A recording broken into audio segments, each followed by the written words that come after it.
Hello everyone. I'm glad you're here with me today. Today we will practice English using the shadowing technique. First, listen to the sentence. Then pause the video and repeat the sentence out loud. Try to copy my tone, speed, and pronunciation, like a shadow following the original sound. This technique helps you speak more naturally and confidently. The story we will read today is called The Mirror I Never Saw. It is a dramatic and emotional story about identity, memory, and the moment when life changes in a single second. Before we begin, don't forget to like this video and subscribe, so you won't miss the next lesson. Alright. Let's begin. My name is Anna. I am 27 years old, and I live in a quiet apartment near the river. I work as a project coordinator for an international company. My life is organized, busy, and predictable. But there is something I never talk about. Something I don't understand myself. I have a dream. The same dream. Over and over again. Two little girls, maybe 5 years old, holding hands in a bright room. Their hair is light. Their eyes are warm. They are smiling at each other, the kind of smile that feels like home. But I can never see their faces clearly. The dream ends before I can look closely. Every time. And when I wake up, my chest feels heavy, like something important is missing. I tried to forget this dream. I told myself it was only imagination. But the dream never stopped. One morning, my manager told me that I had to travel to Chicago for a business meeting. It was unexpected, but I agreed. I thought maybe a change of place would clear my mind. When I arrived, the city felt loud and cold. Tall buildings. Fast footsteps. People who didn't look at each other. I checked into my hotel, left my things in the room, and went outside to find a coffee. I was tired. I wanted something warm and simple. I found a small café on the corner. It had soft lights and handwritten chalk menus on the wall. The kind of place that feels gentle. I went inside and stood in a line. A man behind the counter looked at me. Not just looked, stared. His expression changed from confusion, to shock, to something like recognition. He stepped closer and whispered. Elise? Why did you cut your hair? And why are you here on your day off? I froze. My name is Anna, I said quietly. The man blinked. His face turned pale. He turned to the others. Call Elise, he said. But it's her day off, someone answered. Call her, he repeated. 15 minutes later, the door opened. A woman stepped inside. A woman. My age. My height. My face. It felt like the world had stopped breathing. Her eyes widened. Her lips parted. She looked like she was seeing a ghost. Something inside me broke. Something I had kept locked away for years.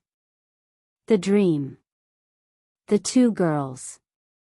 The missing piece. It was her. We sat in a quiet corner, away from the customers. At first, we couldn't speak. We just looked at each other. Every tiny detail was the same. The way we held our hands. The shape of our smiles. It was impossible, and yet completely real.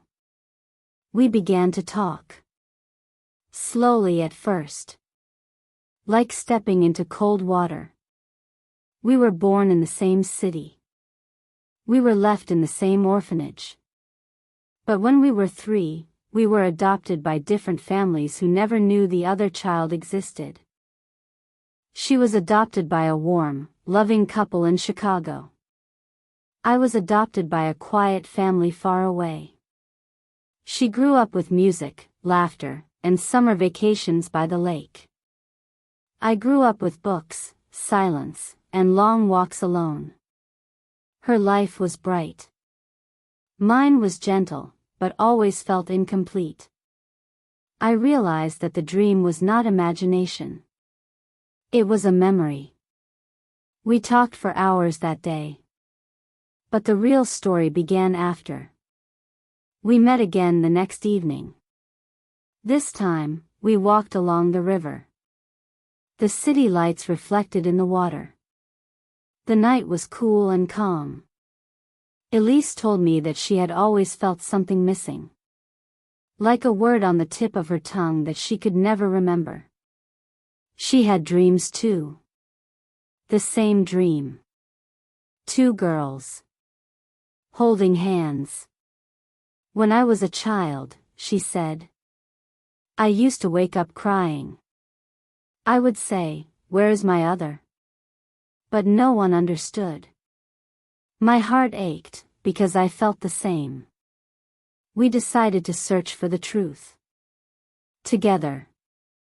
We contacted the adoption agency. We requested old records. We talked to social workers who remembered fragments. It took weeks. Phone calls. Forms. Long waiting. And during those weeks, we began learning each other. We discovered we liked the same tea. The same songs. The same strange habit of writing thoughts on napkins. But our differences were beautiful too. Elise was brave. Direct. The kind of person who walked straight into life. I was quiet. Thoughtful. The kind of person who observed before acting. We balanced each other. Like 2 halves of a whole. One afternoon, the agency finally called.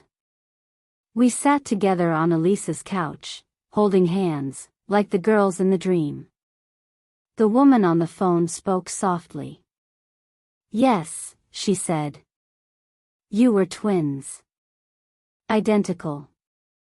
You were separated because the families requested 1 child each. The orphanage believed you were too young to remember. Too young to remember. But our hearts remembered. Our bodies remembered. Our dreams remembered. We cried. Not loud. Not dramatic. Soft tears. Deep tears. Tears for the years we lost. Tears for the childhood we didn't share. Tears for the birthdays spent without each other. For stories that had only 1 voice instead of 2. But also tears for something found. We visited Elise's parents first. I was afraid they would reject me. That I would be a stranger. A complication. But when her mother opened the door and saw us standing together, her hand flew to her mouth. Her eyes filled instantly. She whispered. I always wondered what happened to the other one. She hugged me. She held me like she had been waiting for me for the whole life. I cried again. Elise cried too. Her father placed a gentle hand on both of our shoulders. There was warmth. Acceptance. Love. I had never expected that. My parents reacted differently. They were quiet. Careful. Afraid, maybe. Not of Elise. But of losing me. But in time, they understood. They saw that something broken in me had been healed. And they welcomed Elise too. Slowly. Gently. But truly. Life did not become perfect. We did not suddenly become one person again. We were two adults with different histories, habits, fears. But now, we walked forward together. We called each other every morning. We met on weekends. We built new memories to fill the years we had lost. One evening, Elise and I sat by the river again. The water moved slowly. The air was quiet. She looked at me and said, "I'm glad you found me." I smiled. "I think we found each other." She nodded. Then took my hand. Just like in the dream. And in that moment, I understood, the dream had never been a memory. It had been a promise. A promise that life fulfills when the heart learns to wait. Great work, you finished the story. Now, listen to it again, and shadow each sentence. This will help you improve pronunciation, rhythm, and confidence. If you enjoyed this lesson, like the video and subscribe. See you next time.